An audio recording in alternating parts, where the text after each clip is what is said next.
वो किसान नहीं थे। किसान नहीं है? किसान नहीं है। अपने राजस्थान से, अपने झुंझुनू जिले से भी काफ़ी लोग गए। लूंडियो टोलो गणे घूमा है। मेरे साथ काफ़ी युवा संख्या में साथी खड़े हैं, मैं इनसे बात करना चाहता हूँ। सभी युवा हैं, पढ़ते लिखते हैं सभी। कितने लोगों को यहाँ जो मौजूद हैं उनमें से रोजगार मिला? नहीं मिला सर। नहीं मिला। आपको? नहीं मेरा साहब। नमस्कार, मैं विक्रम और आप देख रहे हैं झुंझुनू का लोकप्रिय यूट्यूब चैनल रंगीलो झुंझुनू। अब किसान वर्ग हो या यूथ वर्ग हो, और हमारे साथ दोनों तरह के लोग बैठे हैं। बात करते हैं, हमारे साथ कई लोग बैठे हैं। नमस्कार अंकल। है कि जब भी गहलोत जी की सरकार आती है तो शायद सबसे ज़्यादा दो चीज़ें हुआ करती हैं, अकाल पड़ जाता है और खजाना खाली हो जाता है। तो कम से कम इस बार वो चीज़ें नहीं। वह प्रकृति ने साथ दिया है, गहलोत ने तो क्या दिया है, सीधी सी बात है। गहलोत जी ने तो किसानों को इतना लूट लिया 10 दिन का कह के कि 1 2 राहुल गांधी कह के गया था कि 1 2 3 10 तक काउंट करना, 10 दिन में आपका टोटल लोन माफ हो जाएगा किसानों। वो काउंटिंग आधा समय बीत गया सरकार का, लेकिन वो काउंटिंग पूरी बिल्कुल नहीं हुई। चलो, जब सरकार पे बात ही आ गई है तो फिर कुछ सवाल जवाब भी करेंगे। सरकार तो अपनी सरकार बचाने के लिए खर्चा कर रही है। चलो बात ये कर लेते हैं, हो सकता है कोई किसी पार्टी का समर्थक हो। अपन बात ये कर लेते हैं कि राजस्थान सरकार की बात करें, 10 में से कितना नंबर देना पसंद करोगे अब तक के कार्यकाल? 4 नंबर। और सेंट्रल गवर्नमेंट? सेंट्रल गवर्नमेंट का 8 नंबर। उसमें भी मैं एक सवाल आपसे करना चाहूँगा। सेंट्रल गवर्नमेंट ने अपने घोषणा पत्र में ये बात कही थी कि 2021 तक किसानों की आय को दुगुनी कर दी जाएगी। हुई है? दुगनी नहीं हुई, लेकिन वादा था घोषणा पत्र में मोदी सरकार। बिल्कुल वादा था। कोरोना काल में लाखों किसान बॉर्डर पे बैठे थे, उनकी सुध लेने की गारंटी किसकी होती है? वो किसान नहीं थे। किसान नहीं है? किसान नहीं है। अपने राजस्थान से, अपने झुंझुनू जिले से भी काफी लोग गए। लूंडियो टोलो गणे घूमा है।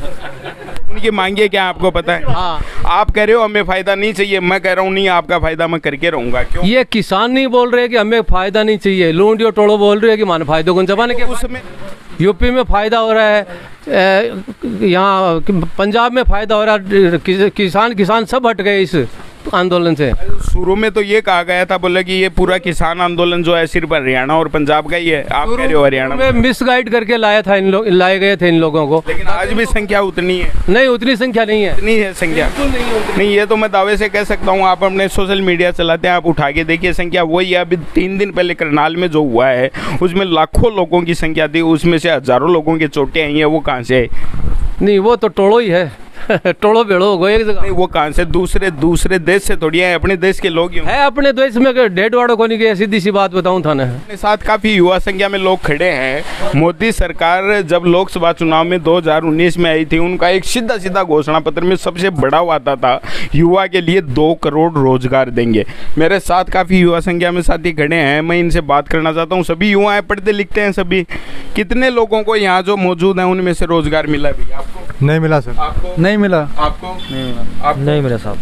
नहीं, पढ़ते लिखते सभी हैं मेरे हिसाब से। जी, 2 करोड़ रोजगार की मोदी सरकार ने बात की थी, उसमें से मेरे हिसाब से यहाँ 20 की संख्या में लोग बैठे हैं, उनमें से सारे बेरोजगार हैं। पढ़े लिखे हैं भाई, सभी पढ़े लिखे हैं। क्या क्या पढ़ाई कर रखी है? MA कर रखी है। आपको रोजगार नहीं मिला? BSc MA final. BA सारे पढ़े लिखे हैं, बेरोजगार। अपन ये कहेंगे अगर योग्यता नहीं है तो रोजगार भी नहीं मिलना चाहिए, लेकिन अपने पास में कुछ लोग बैठे हैं जिन्होंने पढ़ाई कर रखी है, उनको रोजगार नहीं मिला। 2 करोड़ रोजगार का वादा था, नहीं मिला। अपने साथ बैठे 2 करोड़ का वादा जरूर था, लेकिन मैं आपसे कहूँगा कि अपनी शिक्षा जो है जॉब ओरिएंटेड होनी चाहिए। धंधे के लिए कोई सोचता नहीं है मैं नौकरी कर लूँगा। क्या ये धंधा नहीं कर सकते? धंधा इसमें भी मैं आपको बताऊं भाई, आपको अट्रैक्ट करना चाहूँगा जो युवा साथी बैठे हैं कि धंधे में भी मोदी जी ने एक धंधा बताया था, पकोड़े तलने वाला। बोले कि पकोड़े तलना रोजगार है। मैं हकीकत कहता हूँ कि है, उसमें भी पैसे हैं। लेकिन अगर एक इंजीनियरिंग का स्टूडेंट पकोड़े तल के पैसे कमाएगा तो वो कहाँ तक हमारे देश के लिए सार्थक है? नहीं, इंजीनियरिंग योग्यता के अनुसार तो रोजगार मिले। मैं ये कह रहा हूँ कि इंजीनियरिंग का स्टूडेंट क्या अपने कल कारखाने नहीं खोल सकता? लोन दिवा रहे हैं टोटल फैसिलिटी दे रहे हैं। नहीं मिल रहा सर, कोई भी नहीं जाता। आप कह रहे हैं, हकीकत है योजनाएं हैं कि आपको बिजनेस के लिए लोन दिया जाएगा, आप स्टार्टअप चालू कीजिए उसके लिए लोन दिया जाएगा, लेकिन वो मिलता नहीं है। जो लोग बेरोजगार अपने तो सामने है ना, हकीकत अपन बाहर जाने की जरूरत ही नहीं है। काफ़ी संख्या में अपने साथ यूथ बैठे हैं, इन्होंने प्रयास नहीं किया। अपन पूछ लेते हैं ये सवाल भी, क्या आपने कहीं और दूसरा भी साधन तलाशने का प्रयास किया है सरकारी नौकरी को छोड़ के, कि भाई अपन कोई दूसरा काम धंधा कर ले, अपना जीवन चला? हाँ, खुद का धंधे के लिए कर रहे हैं लोग ज़्यादातर। क्या लोन मिला सरकार की तरफ? नहीं, लोन के लिए सबसे बड़ी प्रॉब्लम ये है कि लोग बैंक वाले कमीशन खाते हैं। अभी इन लोगों का ये है कि हमने लोन के लिए भी अप्लाई किया था, लेकिन उसमें बैंक वाले हैं वो पहले से कमीशन खाते हैं, तब जाके लोन मिले। नहीं, भ्रष्टाचार तो सुर खून में ही है इंडिया के। तो ये भी एक नारा था, चलो ये भी एक नारा था कि बहुत हुई भ्रष्टाचार की मार, अब की बार मोदी सरकार। इन्होंने डिजिटल, वो भ्रष्टाचार नहीं मिटा, फिर क्या मतलब रहा मोदी सरकार? नहीं, डिजिटल पेमेंट के थ्रू भ्रष्टाचार कम करने की बहुत बढ़िया चेष्टा करी है। नोटबंदी के बाद में कई लोगों का धंधा चौपट हो गया जो पहले से चलाया करते थे, और नोटबंदी के टाइम में ये वादा किया गया था कि इतना काला धन है वो नोटबंदी के माध्यम से सारा निकल आएगा। नोटबंदी इसलिए ही तो की गई थी कि जो काला धन है। नोटबंदी वाली बात वो ठीक है, काला धन बाहर भी नहीं आया उतना जितना चाह रहे थे, लेकिन ये भ्रष्टाचार का ही खेला था इसमें।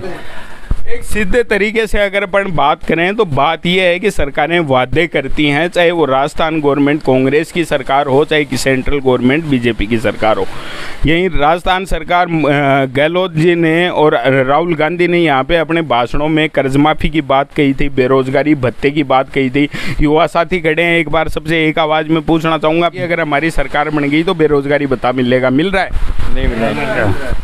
वहीं मोदी सरकार ने 2 करोड़ रोजगार की बात कही थी, मिल रहा है? दूसरी मोदी सरकार, राजस्थान सरकार ने कर्ज माफ़ी की बात कही थी, उसमें सभी का कर्ज माफ़ नहीं हुआ, अधूरा। सेंट्रल गवर्नमेंट ने ये कहा था 2021 तक किसानों की आय दुगुनी कर देंगे, वो भी नहीं हुआ। मानना पड़ेगा आपको। आप हो सकते हैं समर्थक है कोई किसी भी पार्टी का है, मेरे लिए कोई पार्टी नहीं है, कोई नेता नहीं है। मैं तो वो बात कह रहा हूँ जो अपने आम जनता के लिए समस्या पैदा कर रही हो। है नहीं है। 2021 में ये कहा था कि किसानों की आय दुगुनी कर देंगे। आज जब किसानों से अलग अलग क्षेत्र में जाके बात करते हैं तो वो लोग ये कहते हैं कि आय दुगुनी की तो बात ही अलग, जो लागत लगती है वो भी मूल्य हमारा निकल रहा है।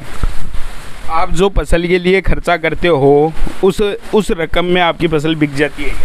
नहीं, वो कम है, वैल्यू कम है ना, तो लागत मूल्य नहीं निकल रहा। दुगुनी की तो वादा हो ही गया, वो तो हो गया। दूसरा, एक भ्रष्टाचार की आपने बात कही, हमारे देश के लिए सबसे बड़ी समस्या जो है वो भ्रष्टाचार की है, ये बात हम सब लोग जानते हैं।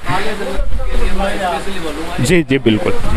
मैं काले धन के लिए बताना चाह रहा हूँ कि नोटों पे मेडिकल के तरह से एक्सपायरी डेट अगर हो तो सारा काला धन ऑटोमेटिक ही बाहर आ जाएगा। लेकिन एक बात आज अगर करें कि जो वादे चुनाव के दौरान करके सरकारें वोट बटोरती हैं, क्या उन पे अमल लाया जा रहा है? चाहे वो कांग्रेस, बीएसपी, बीजेपी, किसी भी की सरकार हो, या कोई भी प्रधानमंत्री बने, कोई भी मुख्यमंत्री बने।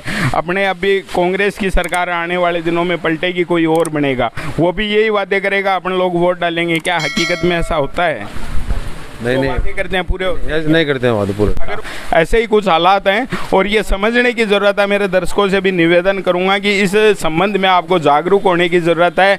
एक सिस्टम बनाइए, जब वोट डालने का टाइम आता है उस समय जब सवाल कीजिए, और अगर आप नहीं उठोगे तो हो सकता है कि ये जो प्रथा है वो लगातार चली आती रहे। धन्यवाद।